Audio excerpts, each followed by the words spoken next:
Good morning बच्चों। कल हम पाठ फर्स्ट में पढ़ा था उपभोक्ता किसे कहते हैं।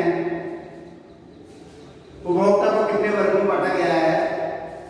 व्यक्ति किसे कहते हैं।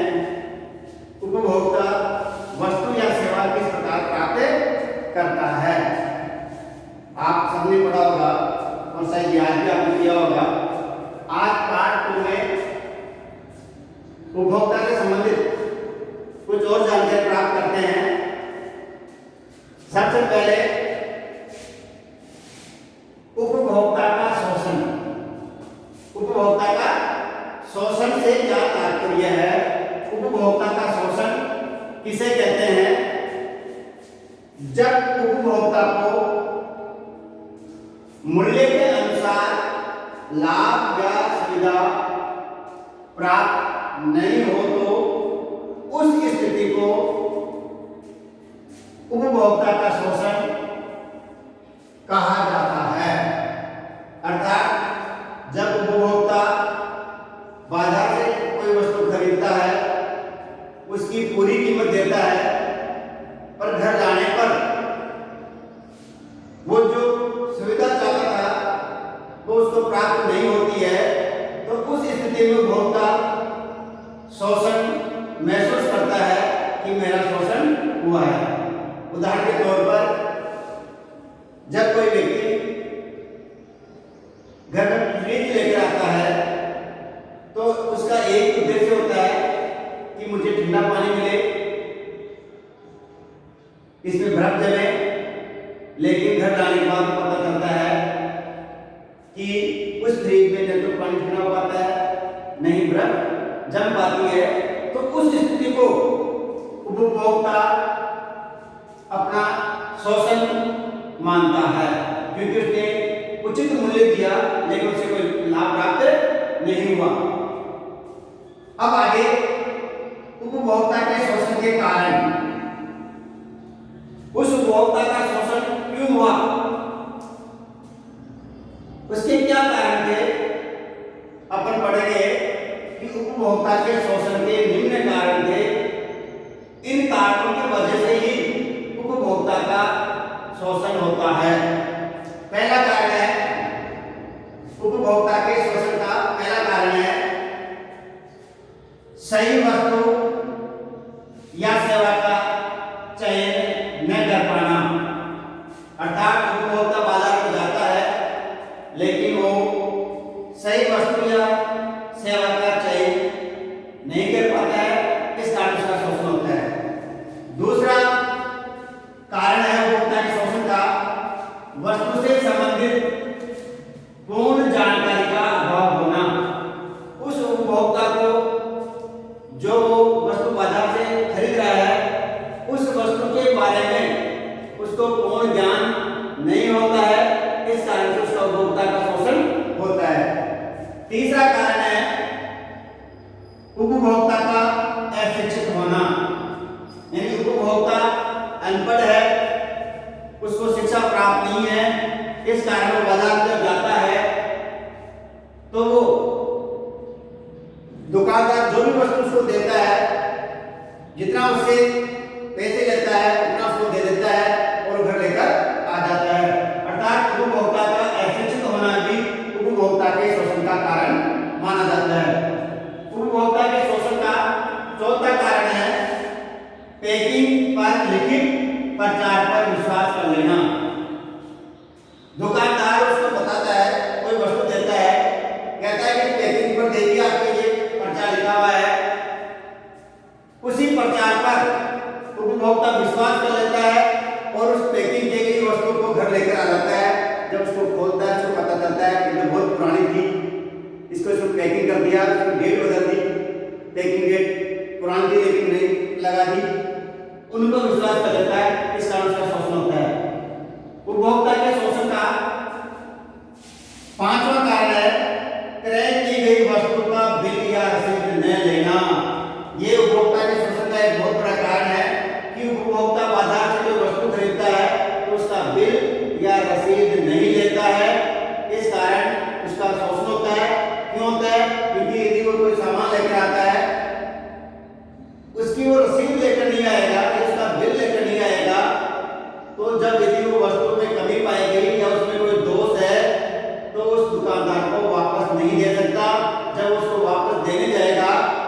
दुकानदार ये कहकर मना कर देगा कि ये मेरी दुकान का सामान नहीं है, उसकी हम आगे की शिकायत नहीं कर सकते। उपभोक्ता के शोषण का जो छठा कारण है वस्तु या सेवा दोष के विरुद्ध शिकायत न करना, यानी उपभोक्ता की उदासीनता, निष्क्रियता, ये उसका शोषण का कारण है। कोई दुकान सामान लेकर आता है, यदि उसमें कोई कमी पाई जाती है तो वापस जाकर दुकानदार को नहीं टोकता है, इस कारण उसका शोषण होता रहता है। उपभोक्ता के शोषण का सातवां कारण है उपभोक्ताओं का संगठित न होना, यानी उपभोक्ताओं में एकता नहीं है, इस कारण से भी उपभोक्ताओं का शोषण होता है। इस तरह से हमने पढ़ा कि उपभोक्ता का शोषण से क्या तात्पर्य है, उपभोक्ता के शोषण के क्या कारण हैं। ये 7 कारण बताए गए हैं जिनके कारण से उपभोक्ता का शोषण होता है। अब आगे चलते हैं उपभोक्ता के शोषण के प्रकार, यानी कितने प्रकार से उपभोक्ता का शोषण होता है। यहाँ भी हमने कारण पढ़ा था कि उपभोक्ता का शोषण किस कारण से होता है। अब आगे पढ़ते हैं उपभोक्ता के शोषण के प्रकार, यानी उपभोक्ता के शोषण के प्रकार, कितने प्रकार के उपभोक्ता का शोषण होता है। तो यहाँ 2 भागों में बांटा गया है। उपभोक्ता के शोषण को 2 भागों में बांटा है। पहला है माल या वस्तु के रूप में शोषण, दूसरा है सेवा के रूप में शोषण, यानी 2 रूप में बांट दिया, 2 भागों में बांट दिया उपभोक्ता के शोषण को, माल या वस्तु के रूप में शोषण, सेवा के रूप में शोषण। अब हम पहले इसके बारे में पढ़ते हैं कि माल या वस्तु के रूप में उपभोक्ता का शोषण किस प्रकार किया जाता है। तो सबसे पहला आता है माल या सेवा के रूप में उपभोक्ता के शोषण का प्रकार। पहला है नाम तौर में कमी करना, यानी दुकानदार एक उपभोक्ता का शोषण करने का जो तरीका अपनाता है, पहला तरीका होता है नाम तौर में कमी करना, यानी दुकानदार उपभोक्ता को कम तौल के देता है, इस कारण से उसका उपभोक्ता का शोषण होता है। दूसरा है निर्धारित मूल्य से अधिक मूल्य वसूल करना, दुकानदार द्वारा उपभोक्ता का शोषण करने का जो तरीका है दूसरा वो है निर्धारित मूल्य अर्थात एमआरपी से भी अधिक मूल्य वसूल करना। यह भी उपभोक्ता के शोषण का प्रकार माना जाता है। तीसरा जो बहुत ही महत्वपूर्ण है उपभोक्ता के शोषण का प्रकार, जो सबसे महत्वपूर्ण है वह है मिथ्या प्रस्तुतिकरण। इसको सभी जानते हैं, मिथ्या प्रस्तुतिकरण मतलब होता है झूठे विज्ञापन। यह उपभोक्ता के शोषण का एक बहुत ही महत्वपूर्ण तरीका है जिसके द्वारा उपभोक्ता का शोषण किया जाता है, यानी झूठे प्रचार किए जाते हैं। मैं आपको उदाहरण बताता हूं कि झूठे प्रचार कैसे होते हैं। यानी टीवी में विज्ञापन दिखाए जाते हैं।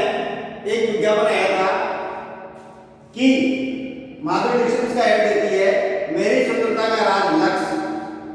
तो आप बताइए क्या लक्स साबुन नहाने से माधुरी दीक्षित सुंदर हुई या माधुरी दीक्षित सुंदर थी इसलिए उसको लक्स का ऐड दिया गया। यदि ऐसा हो लक्स साबुन से यदि आदमी नहाए और सुंदर हो जाए तो जो बहुत पैसे वाले आदमी है, हमारे जो भैंसे हैं, यदि उनको भी लक्स साबुन से दिलाया जाए तो क्या वो भी गोरी हो सकती है, क्या वो भी सुंदर हो सकती है। ये सब झूठे विज्ञापन होते हैं और जो उपभोक्ता है उन विज्ञापनों को देखकर वो सामान खरीद लेता है, लेकिन उसको कोई लाभ नहीं होता है। एक उदाहरण और है, टीवी दिखाया जाता है कि मां के दूध से भी ज्यादा गुणवत्ता दूध जो दूध आता है मार्केट में उसको बताते हैं, लेकिन हम सबको पता है कि बच्चे के लिए सबसे पौष्टिक जो दूध है वो मां का दूध होता है, लेकिन टीवी विज्ञापन दिखाया जाता है कि इस डिब्बे का दूध है वो मां के दूध से ज्यादा पौष्टिक है, जबकि ऐसा नहीं है। यानी मिथ्या प्रस्तुतिकरण ये भी एक तरीका है उपभोक्ता शोषण करने का। चौथा जो प्रकार है उपभोक्ता शोषण का वस्तु या माल में अशुद्धता या मिलावट का होना, यानी दुकानदार उपभोक्ता को कोई वस्तु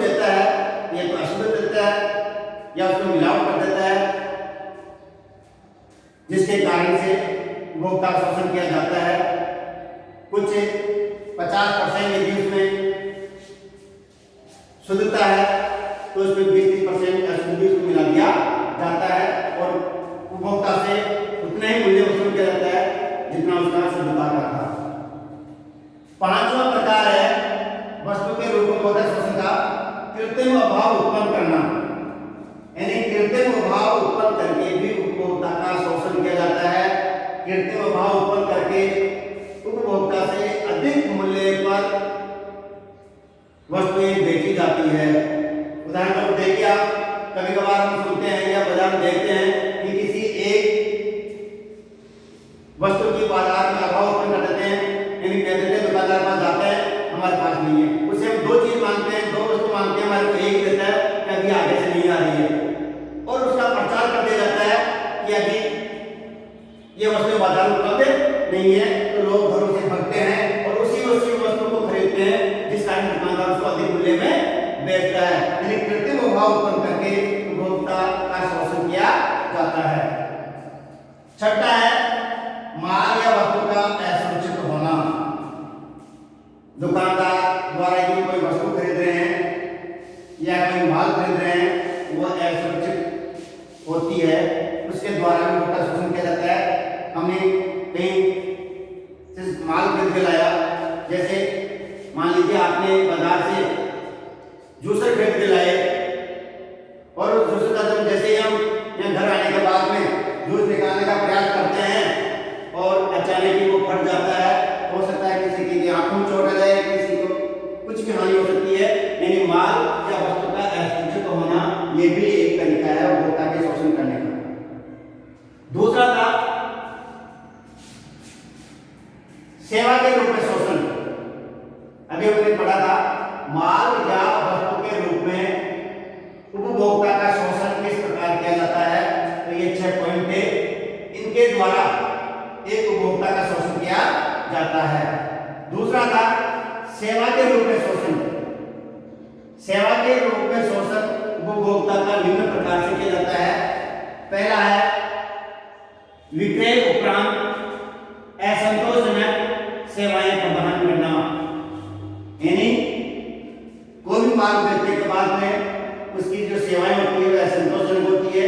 जैसे हम जब किसी दुकानदार के पास जाते हैं तब दुकानदार हमारे को बढ़ चढ़ कर कहता है मैं आपको ये सेवा उपलब्ध करूंगा, मैं आपके घर आके सेवाएं दूंगा, लेकिन जैसे हम उस सामान को खरीद घर लेकर आते हैं और यदि इसमें कोई कमी पाई जाती है और दुकानदार को फोन करते हैं तो दुकानदार ये कहता है कि आप कंपनी को फोन करें और कंपनी वाले कहते हैं कि आप जिस दुकान से लाए थे उसको फोन करें। यानी विक्रय उपरांत असंतोषजनक सेवाएं प्रदान करके भी एक उपभोक्ता का शोषण किया जाता है। सेवा के रूप में उपभोक्ता का शोषण का दूसरा प्रकार है सेवा का असुरक्षित या दोषपूर्ण होना। सेवा का असुरक्षित या दोषपूर्ण होना कैसे?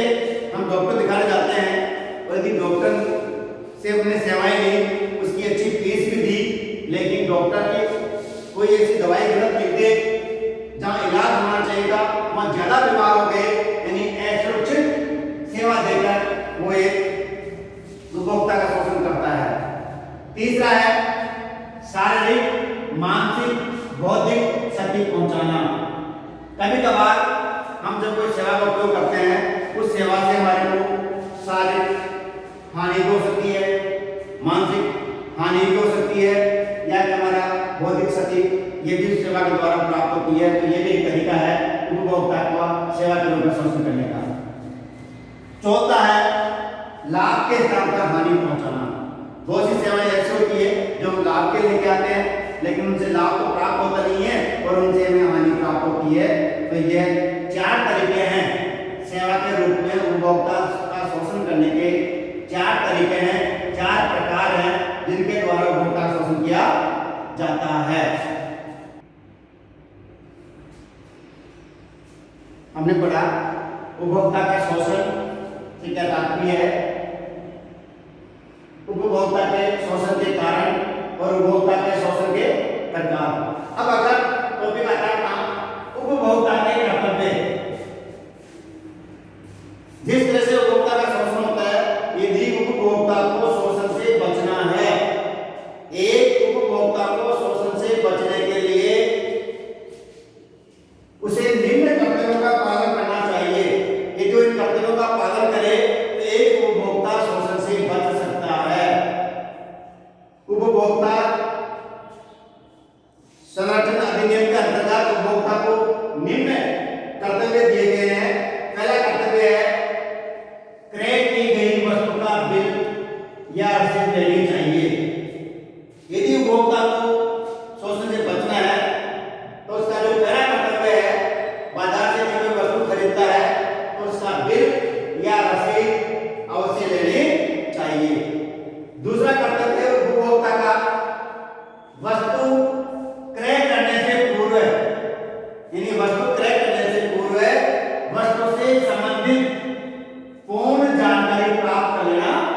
की कीमत है उसकी, उसका उपयोग कैसे होगा, इसका वजन कितना है, एक्सपायरी डेट क्या है, यानी उसकी हर चीज की पूर्ण जानकारी प्राप्त करने के बाद भी ही उसका उपयोग करना चाहिए या उस वस्तु को खरीदना चाहिए। उपभोक्ता का तीसरा जो कर्तव्य है, वस्तु क्रय करने से पूर्व यानी वस्तु खरीदने से पहले वस्तु की गुणवत्ता चिन्ह, यानी सरकार कुछ अपने गुणवत्ता के चिन्ह जारी किए हुए हैं, तो वस्तु क्रय करने से पूर्व वस्तु के गुणवत्ता चिन्ह जैसे ISI, AG, ISO, ECO आदि देख लेना चाहिए। यानी वस्तु खरीदने से पहले ये जो उनकी गुणवत्ता के मात्रक हैं जो उनमें दिए होते हैं, इन मात्रों को देखकर ही वो वस्तुएं खरीदें। चौथा कर्तव्य है, यदि वस्तु या सेवा में कमी हो तो, यदि वस्तु या सेवा में कमी हो तो इसकी सूचना विक्रेता को कर हानि क्षतिपूर्ति की मांग करनी चाहिए। ये कर्तव्य है उपभोक्ता का। यदि वो बाजार से कोई वस्तु खरीदता है, उस वस्तु या सेवा में कोई दोष पाया जाता है, तो उसकी सूचना तुरंत उस विक्रेता को करनी चाहिए और उससे हानि क्षतिपूर्ति की मांग करनी चाहिए। एक उपभोक्ता का कर्तव्य है। पांचवां कर्तव्य उपभोक्ता का, उपभोक्ता को अपनी शिकायत की पुष्टि हेतु, उपभोक्ता को अपनी शिकायत की पुष्टि हेतु दस्तावेज या प्रमाण जुटाए जाने चाहिए। यदि किसी वस्तु में कमी है, सेवा में दोष है, हम उसकी शिकायत करें, शिकायत करने से पहले उस शिकायत की पुष्टि के लिए दस्तावेज या प्रमाण जुटा लेने चाहिए। अब क्या प्रमाण होते हैं भाई, क्या दस्तावेज होते हैं जिससे वो शिकायत कर सकते हैं? सामान खरीद रहे हैं उसकी रसीद, सामान यदि कोई खरीद रहे हैं, वस्तु यदि कोई खरीद रहे हैं या कोई सेवा उपयोग कर रहे हैं, तो उसकी रसीद हमारे पास होनी चाहिए, उसका दस्तावेज है। यदि हम तरल पदार्थ यूज में ले रहे हैं और उसमें कमी पाएगी, तो तरल पदार्थ का हमारे को एक सैंपल रखना चाहिए, ताकि हम उसको बता सकते हैं कि ये आपकी रसीद है दुकान की और हमने ये सामान खरीदा है तरल पदार्थ, उसका सैंपल हम चेक करवाते हैं। यदि उनमें कमी पाई जाती है तो हम उस विक्रेता के खिलाफ शिकायत कर सकते हैं। ये हमारा कर्तव्य है। छठा कर्तव्य है उपभोक्ता का, यदि विक्रेता या विनिर्माता उपभोक्ता की शिकायत पर ध्यान नहीं देता है, हम कोई शिकायत कर रहे हैं, जो हमारा सामान बेचा विक्रेता है या विनिर्माता है, वो हमारी शिकायत पर ध्यान नहीं देता है, तो उसकी शिकायत उपभोक्ता न्यायालय में करनी चाहिए। उसकी शिकायत हमारे को आगे करनी चाहिए और उसके खिलाफ कार्रवाई करनी चाहिए। यदि हम इन कर्तव्यों का पालन करें, एक उपभोक्ता इन कर्तव्यों का पालन करता है तो उसका शोषण से बचना संभव है। यदि इनका कर्तव्यों का पालन नहीं करेगा, तब तक उपभोक्ता का शोषण होता रहेगा। इस तरह से हमने कर्तव्य पढ़े। जिस तरह से उपभोक्ता के कर्तव्य हैं, उसी प्रकार से उपभोक्ता के कुछ अधिकार हैं। उपभोक्ता के कुछ अधिकार हैं। उपभोक्ता संरक्षण अधिनियम 1986 के अनुसार, उपभोक्ता संरक्षण अधिनियम 1986 के अनुसार उपभोक्ता को 6 अधिकार प्रदान किए गए हैं। वह अपने 6 अधिकारों का प्रयोग कर सकता है और उसका पहला अधिकार है उपभोक्ता का परिसंकट में माल के विरुद्ध संरक्षण का अधिकार। परिसंकट में माल यानी कोई सामान खरीद रहे हैं, यदि उससे हमारे को संकट प्राप्त हो रहा है, हमारे को हानि हो रही है, तो उसके विरुद्ध संरक्षण प्राप्त करने का उपभोक्ता संरक्षण अधिनियम 1986 के अनुसार हमारे को अधिकार प्रदान किया गया है। ये हमारे को अधिकार है कि हम उसकी शिकायत कर सकते हैं। दूसरा अधिकार दिया गया है सूचना का अधिकार। उपभोक्ता संरक्षण अधिनियम 1986 के अनुसार उपभोक्ता का जो दूसरा अधिकार है वह है सूचना का अधिकार। अधिकार है कि वो कोई भी बाजार से वस्तु खरीदे, उस वस्तु से खरीदने से पहले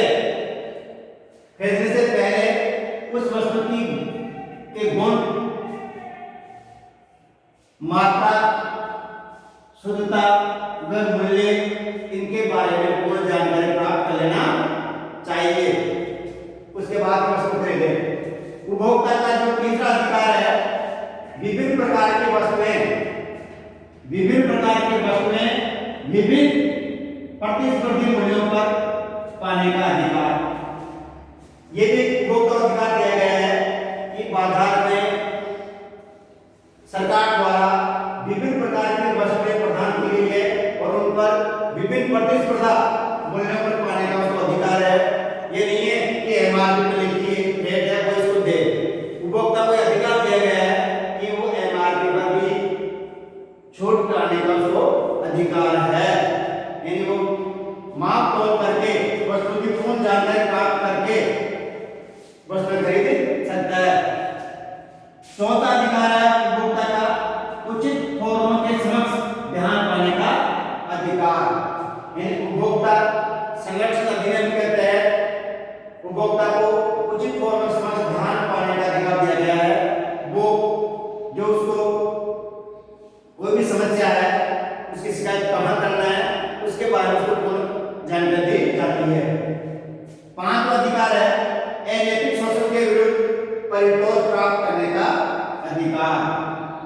अनैतिक शोषण यानी कोई दुकानदार उसका अनैतिक रूप से शोषण कर रहा है तो उसके विरुद्ध उस हानि क्षतिपूर्ति प्राप्त करने का अधिकार उपभोक्ता को दिया गया है। छठा अधिकार है उपभोक्ता का शिक्षा पाने का अधिकार, यानी उपभोक्ता संरक्षण अधिनियम 1986 के अनुसार सरकार का ये दायित्व बनता है कि उपभोक्ता को उसके क्या अधिकार दिए गए हैं, उसके क्या कर्तव्य दिए गए हैं, उन सभी के बारे में सरकार द्वारा उपभोक्ता को समझाया जाए, उसके विज्ञापन भी दिए जाए, जिससे उपभोक्ता को उसके अधिकारों का ज्ञान हो। और जब उपभोक्ता का वो अपने अधिकारों में ज्ञान होगा तो उसका शोषण भी नहीं होगा। इस प्रकार जो आज हमने पढ़ा, इसमें हमने 4 टॉपिक पढ़े हैं। उपभोक्ता का शोषण से क्या तात्पर्य है, उपभोक्ता का शोषण के क्या कारण हैं, उपभोक्ता के शोषण के प्रकार और उपभोक्ता के कर्तव्य और उपभोक्ता के अधिकार, ये जो हमने पढ़ा है। प्यारे बच्चों, आप इनके नोट्स बनाएं, पाठ 18 के क्रम से ये नोट्स कॉपी में उतारें और रोज इनको पढ़ें, इनको याद करें। जो विद्यार्थी इनको नहीं पढ़ पाएगा उसी को बहुत ज्यादा नुकसान होगा। धन्यवाद।